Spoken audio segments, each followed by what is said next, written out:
My name is Ibraheem Basir. I am from Brooklyn, New York, and I'm the founder and CEO of A Dozen Cousins. Today I own and run a natural food brand that focuses on Creole, Caribbean, and Latin American foods. And the inspiration for the business, it really goes back to my childhood. So I grew up in Brooklyn in a really big family. I have 9 siblings, 11 nieces and nephews, and then when my eldest daughter was born, she was the 12th cousin, which is where the brand gets its name from. So I worked at a number of different natural and national food brands and just reached a point where I felt like there wasn't necessarily a company that spoke to me in terms of the foods and the flavors that I had grown up with. My name is Lyne Lucien. I'm from Brooklyn, New York, and my business is Lyne Lucien. I'm an artist, digital creator, and illustrator. I started illustrating the day after George Floyd died because I think when there's a lot of people just speaking, and there's just so much noise, I didn't have the words.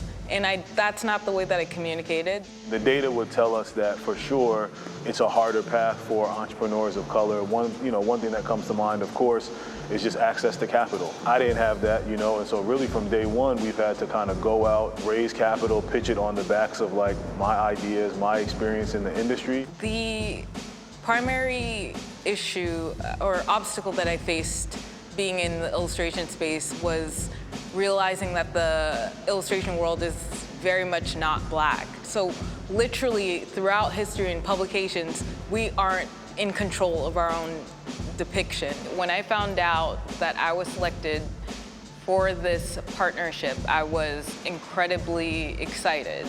And I was curious about what they wanted us to do. I was really excited to, be chosen as part of this campaign with Walmart. My number one job as the CEO of the company is to spread the word, whether that means introducing it to people in the backseat of an Uber or at a conference or pitching retailers. We're always trying to get more people to know what we do as a brand and to kind of spread the products to other people. And so to have this platform and be able to do that in, a really cool way and a high quality way is something we're excited about.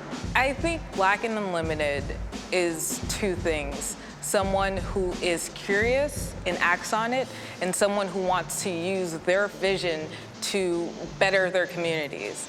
So if you have a talent or curiosity that you're naturally drawn to and you want to explore that and use it to better your community, I think that's the most beautiful thing, because there's so many ways to improve your community. It's not linear. To me, Black and Unlimited is a reminder of how diverse Blackness itself is. I think a lot of times, particularly here in the US, we get presented as a monolith or this kind of singular idea. And the reality is you have people from New York, from the South, from the Caribbean, from Latin America, who are Black or of African descent, and they have very different cultures, very different, views on the world, very different experiences growing up.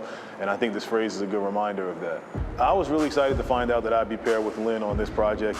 First and foremost, I just have a lot of love and affinity for artists, and I think people who are able to take things from their mind and bring it out into the world, I think it's something I've always admired. And then also we have just a lot in common, both the Brooklyn connection, her family from the Caribbean, a lot of our foods come from the Caribbean, so I knew that there was a lot of overlap and was really excited to see what she would create. When I found out that I was being paired with Ibraheem, I was over the moon, because first of all, I love food and I love to draw food. When I found out that I was being paired with a Black-owned business, I was even more excited, because I think it's our mission to align and collaborate and create projects together in order to amplify all of our projects, and so we can have ownership of not only the imagery but also what we're eating. It was a match made in heaven. So what inspired my piece was the idea of celebrating farmers who give back to the land, and celebrating in it by also buying the produce that they make, and just I wanted it to feel vibrant. Very cool. That's beautiful, man. I love it. I love the depth of it. I want to spend a little more time with this. So I'm excited. I'm excited to get my hands on it. I'm open to edit. First of all, I was really excited to be paired with you. I don't know. I feel like a connection to artists. People who are creating things from their mind and bringing them into the world. The thing that I love about it, and we talk about this a lot with our products, is food is this multi-sensorial experience. I think having that element of food almost as an experience more than just something you eat, I thought was really cool. Thank you again for creating that. It's beautiful. We have in our office these spots in the office where we try to bring together food, culture, history, travel, and so we have a spot in Give a mind. spot for We me. do. So if I'm defining the next wave, I'm thinking of people who are making impacts in their community. And if I'm defined that way, then I'm honored. Do you feel that way? Yeah, for sure. First of all, I think it's an honor. Even hearing that, the idea of like, we're part of the next wave of Black History, my initial reaction is like, am I really?